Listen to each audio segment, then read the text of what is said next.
कि इस भयंकर कलिकाल में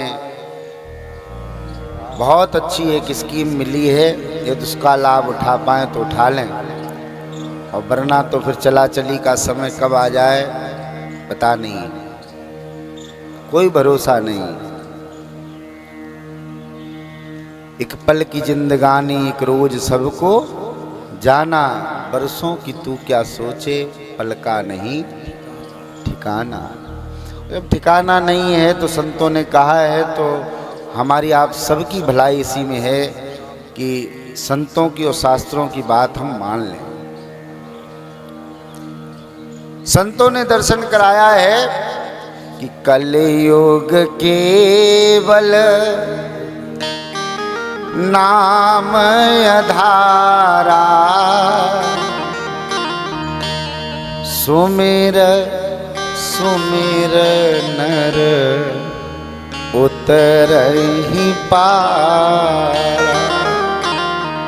और पता रामचरितमानस में एक पात्र हैं जिनका नाम है कागभुसुंडी। क्या है? कागभुसुंडी जी। और ऐसे पात्र हैं जो भगवान की लीलाओं का दर्शन 27 बार कर चुके हैं। कितने बार? 27 कल्पों तक भगवान की लीलाओं का दर्शन किए। और कागभुसुंडी जी ने अपना अनुभव साझा किया है, उन्होंने अपना एक्सपीरियंस बताया है। रामचरितमानस के उत्तरकांड में गोस्वामी जी ने कागभुसुंडी जी का अनुभव लिखा है। कागभुसुंडी जी स्वयं कहते, अच्छा उनसे ज्यादा अनुभवी तो अब मुझे लगता है मानस में भी कोई पात्र नहीं है। 27 कल्पों की लीला और किसी का वर्णन नहीं आता है कागभुसुंडी जी के अलावा। जब कागभुसुंडी जी ऐसा कहते हैं कि ये मेरा अनुभव है, बाबा ने लिखा, निज अनुभव अब कहाऊं खगेसा। कागभुसुंडी जी गरुड़ जी को राम कथा सुनाते और कहते कि हे गरुड़ जी, मैं आपको अपना अनुभव बता रहा हूं, ये मेरा अनुभव है। निज अनुभव अब कहाऊं खगेसा, बिनु हरि भजन न जाई कलेसा। कागभुसुंडी जी ने दर्शन कराया कि भगवान के भजन के बिना जीवन में कलेश मिटने वाले नहीं।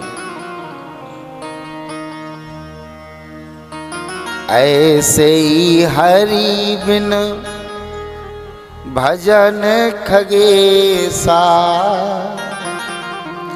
कागभुसुंडी जी ने बार बार कहा कि गरुड़ जी, भगवान के भजन को छोड़कर दूसरा कोई ऐसा साधन नहीं है।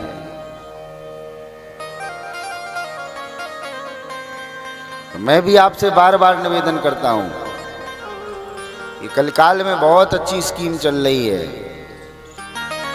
कलयुग केवल हरि गुण गाहा,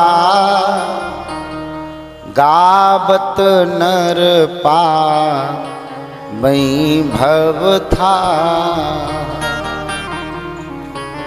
तो जब स्कीम चलती है ना, जैसे कहीं कोई सामान लेने जाओ तो ना भी लेने की इच्छा हो और वहाँ लिखा रहता है कि 1 लो 1 के साथ 2 फ्री, तो लगता है कि ये तो फायदे का सौदा है, ले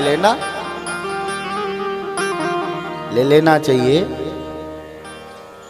ऐसे ही भगवान ने कलयुग में ये स्कीम लगाई, तो इसका लाभ हम सबको ले लेना चाहिए।